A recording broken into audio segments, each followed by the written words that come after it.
Shalom Aleichem, eu sou Rabino Levi Rabinovich, seja muito bem-vindo ao canal. Juntos vamos aprender bastante sobre judaísmo, filosofia hassídica, música judaica e muito mais que você encontra nas playlists do canal. Seja também um apoiador do canal através do Pix, que está na descrição do vídeo, que inclusive é meu e-mail se quiser mandar sugestões ou dúvidas. Vamos à aula, se inscreva já, aproveite para compartilhar, curtir e vamos espalhar mais Torá por aí.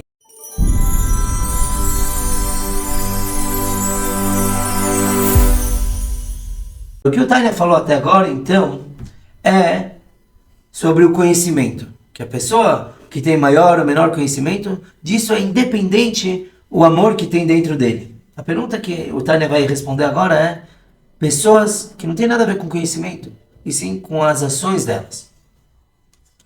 O que acontece desse amor com o pecador? Uma vez foi um Hassid de Satmar, pediu uma brachá para o Rebbe, ele foi orientado pelo Rebbe dele para pedir uma brachá para o nosso Rebbe, o Rebbe de Chabad, e uma brachá para ter filhos, e ele foi, e o Rebbe deu uma brachá muito grande, que claro deu certo depois, mas quando esse Hassid estava saindo do escritório do Rebbe, o Rebbe chamou ele e falou, olha, eu soube que ontem teve uma mishmará, um yortzeit, em Satmar, e eu soube que teu Rebbe falou uma palavra de Torá. O que ele falou? Então o Hassid falou, realmente, o Rebbe falou o seguinte, que tem uma expressão que fala que mesmo o maior pecador do povo, ele é repleto de mitzvot, de boas ações, como uma romã repleta de sementes. E aí o meu Rebbe, esse Hassid falou, o Rebbe de Satmar, perguntou, como é possível que um pecador, ele é cheio de mitzvot, de sementes, ele é um pecador? Fez essa pergunta. Aí o Rebbe de Lubavitch falou, olha, eu tenho a mesma pergunta, só que é um pouco diferente. Como é possível que um homem que tem tantas mitzvot pode ser chamado de pecador? Vocês entenderam? O de Sadman falou, como é possível um pecador ter mitzvot? Ele falou, não, como é possível alguém que tem mitzvot ser chamado de pecador? E isso, a gente já falou, já acontece a história. O Tânia já responde que pecado não quer dizer pecado constantemente, mesmo um pecado por ano já considera pecador, já abordamos bastante sobre isso. Mas o que o Tânia fala agora é, eu entendi, ele fala as mulheres que creem em Deus, ou pessoas que nunca estudaram Torá, creem em Deus, inclusive entre parênteses, uma mulher geralmente acredita mais em Deus do que o homem. Naturalmente. Naturalmente uma mulher é mais espiritualizada e ela não precisa de mitzvot, lembrando ela que existe Deus. Isso aqui, pá, o tefilin, etc. Mas ainda assim, isso tem a ver com conhecimento. O Tânia falou, mesmo uma pessoa que não conhece muito a Torá, acredita em Deus. Agora o Tânia fala, e mesmo aqueles que são pessoas vulgares, pessoas que pecam, pecadores do povo, eles entregam suas vidas pelo Kiddush Hashem para santificar o nome de Deus, na sua grande maioria. E eles aceitam sobre si sofrimentos para não ir contra o nome do Deus único. Então, peraí, uma pessoa que não tem conhecimento de Torá, não tem uma barreira entre ele e a fé. A fé está lá, ele não tem conhecimento para ativar aquilo que seja o que for.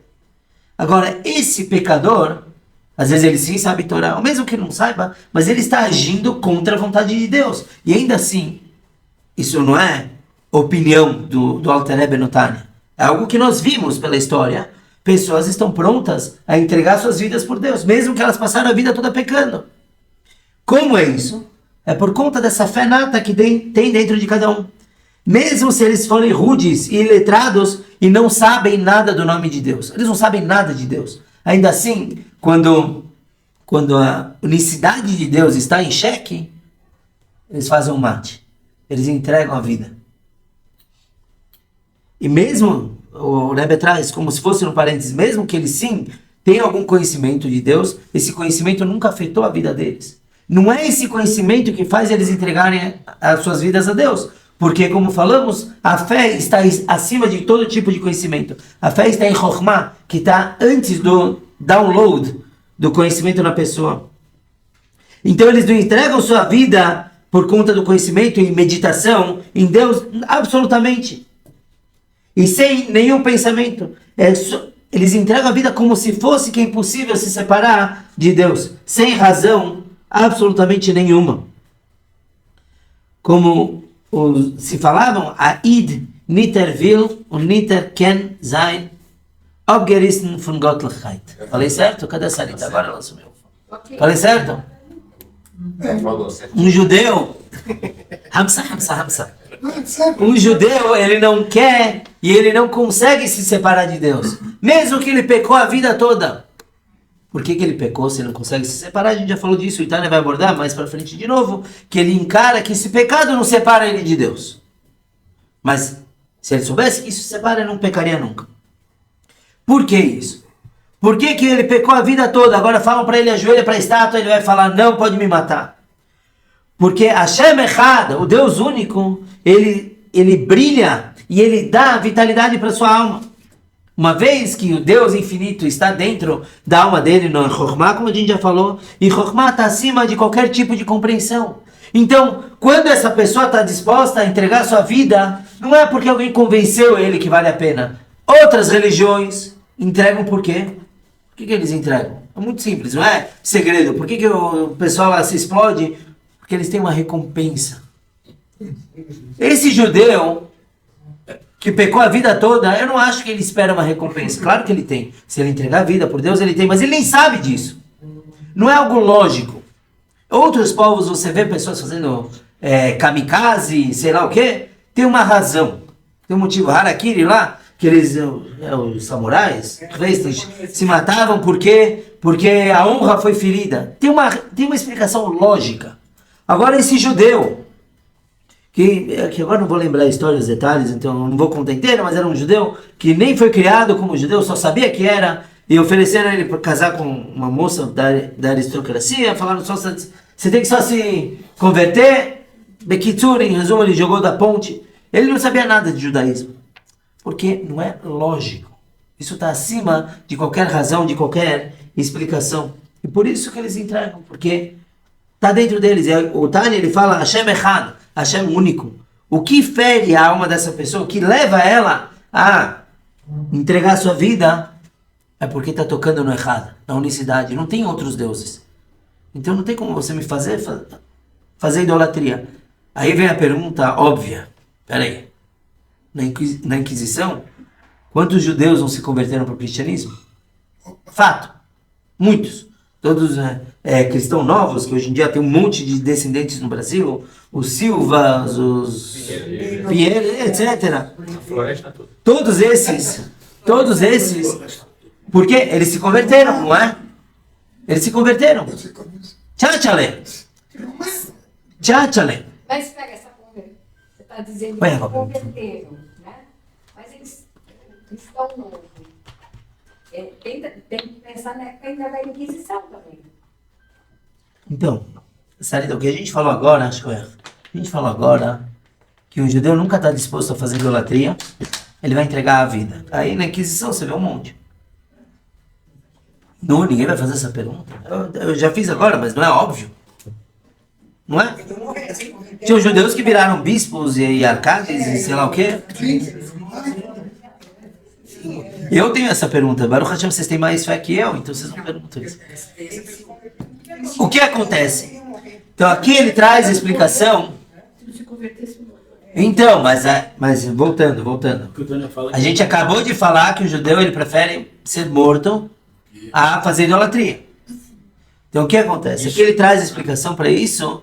Ele diz que esses judeus fizeram o seguinte cálculo, que se por fora eu estou fazendo isso, essas ações, mas por dentro eu acredito em Hashem, então eu não estou sendo idólatra. Existe uma lógica nisso, a tal ponto que daqui vem o Kol Nidrei. Kol Nidrei, que nós cantamos na entrada do Yom Kippur. O que é o Kol Nidrei? É uma anulação de promessas, que foi escrita na época da Inquisição. Por quê? Porque os judeus, eles passavam o ano todo falando lá da mãe do Yoshke, e falava disso, e prometiam, e faziam. Então, esses judeus se sentiam mal. Por fora, eu estou jurando em nome do sinal de mais lá. Então, eles criaram o Kol Nidrei para anular isso. Esse é o Kol Nidrei. Isso é. Então, o cálculo desses judeus foi que nós não estamos sendo idólatras. Nós não somos idólatras, porque por dentro eu desprezo tudo isso que eu estou fazendo. Mas aí tem mais uma pergunta. Tem judeus que sim se afastaram. Que perseguiu. Sim, tinha um... Não vai, não Tadeus. vai. Tadeus era um padre, mas ele era um justo que causava muitos problemas para os judeus. E por isso foi criado o Golem de Praga para combater ele. Tadeus era um judeu. Então qual é a resposta? É que no final das contas, se isso for impossível, então você acaba de tirar o livre-arbítrio. Se é impossível um judeu fazer idolatria, então, em primeiro lugar, a Torá não tem para que proibir. Se eu nunca faria, por que a Torá proíbe? Diversas vezes. Porque é possível. Eu tenho que ter o livre-arbítrio. Eu tenho que ter isso. Se você me tira isso, então cai tudo terra abaixo, água abaixo, perdão. Cai tudo, por quê? Porque se eu não tenho livre-arbítrio, então eu vou fazer uma mitzvah, não tem valor nenhum. Eu vou fazer uma verá, um pecado, eu também não posso ser punido porque eu não tenho livre-arbítrio. Então sim existe. Por isso que o Tânia, ele fala, aqui atrás, ele diz, e por isso mesmo os mais vulgares e os pecadores do povo entregam sua alma porque do Shat Hashem, porque do santificar o nome de Deus, na sua maioria. Que eu tenho que ter a possibilidade de ter uma exceção. Eu tenho que ter essa. Então ele conseguiu, ele tem a fé, não é que ele não tem essa fé, mas ele age contra a fé dele. Ele fala, ele tem esse despertar e ele fala, eu vou jogar, eu vou desprezar isso. Esse não é interesse. Ele é judeu. Desculpa. Ele é judeu ainda? Claro, não dá para não ser judeu. Não existe desconverter. Qual é o castigo dele? O castigo dele? O castigo dele é terrível. É terrível, ele vai penar. A gente não acredita em um mundo só, a gente acredita em dois. Castigo aqui embaixo é muito fraco. Coisa muito difícil essa de não optar por se converter, enquanto é uma pessoa só que vai abdicar da sua fé ou não vai abdicar e se sacrifica é uma coisa. Agora, quanta gente, pai de famílias, por que ele vai optar por morrer numa fogueira e não se converter quando ele tem debaixo das asas dele 10 filhos, a esposa, sobrinhos, etc. Tem uma medição, tem N fatos históricos, N ocorrências de famílias que foram todas queimadas. Tem fatos históricos que os pais foram queimados e os filhos foram espalhados para conventos, para não sei o quê, não se converteram. Agora, tem N ocorrências de famílias que se converteram, viraram cristãos novos e que a primeira geração ainda fazia escondida, a segunda começou, a quinta já não sabia nada. E aí não são mais judeus. Peraí. É uma confusão. Eu vou responder do final pro começo. Respondendo do final pro começo, eu não lembro mais o que você falou antes ou depois. Mas isso deles serem judeus, descendentes, o problema é técnico. Mírale, escolher. O problema é técnico. Eu não tenho como ter certeza de onde eles vieram. Não deixa de ser judeu. Tem um monte de judeu por aí que vai ter que chegar a Mashiach e falar, olha, Joãozinho, você é judeu. Ah, não, mas não quero. Não tem jeito, você porque é mãe da mãe, tá? Não tem como. O problema é que ele aparece aqui. Tem que ter uma comprovação, pelo menos 5 gerações que vocês se consideram judeus, tem que ter alguma coisa. Mas sim, agora um judeu que ele converte para outra religião, ele não deixa de ser judeu, nem seus filhos. Se uma mulher se converte, tá? Melhor, a mulher, ela não deixa, acabou, é judia, para todos os efeitos. Não é possível deixar de ser judeu. Não, alguém que não é judeu se converte ao judaísmo. Quem está fazendo aqui? Não. Mas ele deixa de ser evangélico. As outras religiões, Não, ele continua sendo. as outras religiões Não. são opiniões. Não. A religião judaica... Porque se ela for judeu, Não, então, é isso. Ele vai ser A religião... Camilo, a religião judaica não é apenas uma opinião. O judaísmo não é um povo, não é uma nação, não é um lugar. É uma questão de alma. Uma vez que ele fez o download, ele baixou a alma nele, baixou o espírito, aí acabou, vai para todas as gerações. Agora, o Shaul, ele mencionou de famílias inteiras dizimadas. A história de Hannah e os 7 filhos, que inclusive o túmulo é visitado. A mãe não deixou nenhum filho se ajoelhar. O último filhinho, o imperador falou, eu vou botar um anel na frente da estátua, você pega o anel, não ajoelha. Ele já viu que não tinha papo, todos os filhos morrendo, não tinha papo. Só pega o anel. E uma criança de 3 anos se recusou. E a mãe falou para ele, não se ajoelha. Então, não é assim. Agora, então, se eu digo que tem que morrer, aqueles que não morreram na Inquisição, outros casos, são pecadores, tem uma Igeret do Rambam, se eu não me engano, que ele escreve para pessoas que passaram por isso, ele escreve, vocês são tão justos como os outros. Não dá pra gente julgar, mesmo porque não estamos no lugar dessas pessoas. Deixa acabar o pensamento, por favor, senão... Então não dá pra gente falar, esse é pecador porque ele preferiu salvar sua vida e sua família. Não é isso. Tem a humanidade da coisa, mas não quer dizer que por dentro ele não estava triste com isso, ele não discordava. Fato que muitos fechavam a cortina para fazer Shabbat, porque eles não acreditavam no que eles estavam professando e escreveram Kol Nidrei para anular o que eles falavam na rua. Certo, Moisés? Eu tenho uma pergunta que não é exatamente sobre isso, mas permeia todas as nossas aulas.